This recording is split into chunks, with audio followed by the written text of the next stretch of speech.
ডাকসু নির্বাচন হবে মঙ্গলবার। এই নির্বাচনের তফসিল ঘোষণা করা হয়েছে। ঘোষিত তফসিল অনুযায়ী আগামী 19 আগস্ট পর্যন্ত মনোনয়নপত্র জমা দেওয়া যাবে। প্রার্থীদের চূড়ান্ত তালিকা প্রকাশ করা হবে 25 আগস্ট, আর ভোট গ্রহণ হবে 9 সেপ্টেম্বর। গুরুত্বপূর্ণ, সেপ্টেম্বর, অক্টোবর, নভেম্বর, ডিসেম্বর, জানুয়ারি, ফেব্রুয়ারি, মানে 5 মাস পর হবে জাতীয় নির্বাচন, যদি সব কিছু ঠিকঠাক থাকে। তার আগে 5 মাস আগের এই নির্বাচনটার একটা রাজনৈতিক গুরুত্ব আছে। তবে আমি মনে করি যে ডাকসু নির্বাচনের মতন হওয়া উচিত। না হলে ভালো হতো, কারণ যেহেতু একটা রাজনৈতিক প্রভাব আছে, ফলে এই নির্বাচনটা নিয়ে এখন যা বিদ্যমান রাজনীতি, তাতে যে টানাপোড়েন চলবে, সেই টানাপোড়েনের একটা প্রভাব জাতীয় নির্বাচনের পরিবেশটা নষ্ট হয় কিনা সেটা নিয়ে আমি চিন্তিত। কিন্তু আদারওয়াইজ আমি যেই মুখগুলো দেখছি যে প্রথম আলো করছে, যে পরিকল্পনায় এগোচ্ছে, ছাত্র সংগঠনগুলো প্রার্থী হিসেবে যারা আলোচনায়, আবিদুল ইসলাম খান, আবু বাকের মজুমদার, উমামা ফাতেমা, চমৎকার উমামা ফাতেমার সাম্প্রতিক সময়ের বেশ চমৎকার, যে এই চাঁদাবাজির শেকড় অনেক গভীরে, সত্য কথা বলার জন্য এটা খুবই গুরুত্বপূর্ণ। মেঘমল্লার বসু, আবু সাদিক কায়েম, আব্দুল কাদের, মহিউদ্দিন মুজাহিদ এবং SM ফরহাদ। ছাত্র শিবির এই প্রথমবারের মতন এখানে অংশ নেবে এবং তারা নিঃসন্দেহে খুবই ভালো করবে, ছাত্রদল করবে এবং বৈষম্য বিরোধী ছাত্র আন্দোলনের ছাড়াও স্বতন্ত্রভাবে, যেমন উমামা ফাতেমা, তিনি প্রতিদ্বন্দ্বিতা করবেন, আলোচনায় আসছে। দেখেন, এখানে আমার যথেষ্ট পরিমাণ হতাশা আছে। ছাত্ররা গণঅভ্যুত্থান করেছে, তাদের নেতারা ছাত্রত্ব বাদ দিয়ে তারা রাজনৈতিক দল করেছে, এটা আমার পছন্দ হয়নি। কারণ অতীতে বাংলাদেশে যারা ছাত্রদের নেতৃত্বে দল হয়েছে, তাদের সফলতা খুব ভালো না। যেমন জাসদ ছিল সবচেয়ে সম্ভাবনাময়, তারা সেই সাবেক ছাত্র নেতারা মিলে যেই দল করছে, তার পরিণতি আজকে জানেন টুকরো বিটুকরো হয়ে গেছে। আর এখন তো 1 বছর যেতে না যেতে, তাও তো জাসদ একটা আওয়ামী লীগকে ধাক্কা দিয়ে একটা শক্ত অবস্থানে চলে গেছিল।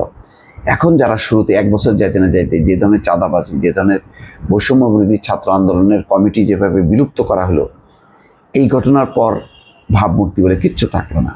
এবং এখনও দেখেন, অনেকে বলেন যে ইউনূস সরকার টিকে আছে বলে, ক্ষমতায় আছে বলে এখনও তারা টিকে আছে, প্রোটোকল পাচ্ছে, পুলিশ টুলিশ, এটা সেটা, কিন্তু বেসটা একেবারেই নড়বড়ে দুর্বল হয়ে গেছে।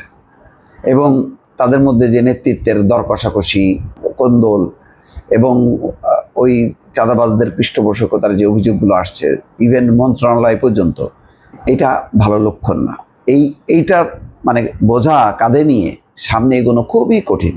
কিন্তু ডাকসু একটা ভূমিকা রাখতে পারে। আমি মনে করি যে এটা হয়তো খুবই কম একটা অংশ, মানে রাজনীতিতে যাওয়ার ফলে জুলাইয়ের ছাত্রদের যে ভূমিকা, গৌরবোজ্জ্বল ভূমিকা, সেই ভূমিকাটা কিছুটা খাটো হয়েছে, কারণ নেতৃত্ব পর্যায়ে যারা, তারা দল করেছে।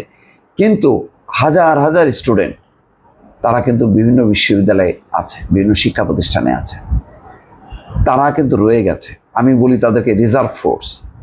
তারা আবারও জেগে উঠবে নতুন নেতৃত্বে, এবং তারা আর ওই ভুল করবে না, রাজনীতিক দল করার চাপে মানে পা দেবে না। তারা কি করবে? তারা রাষ্ট্রের অনেকগুলো কাজ করতে পারে।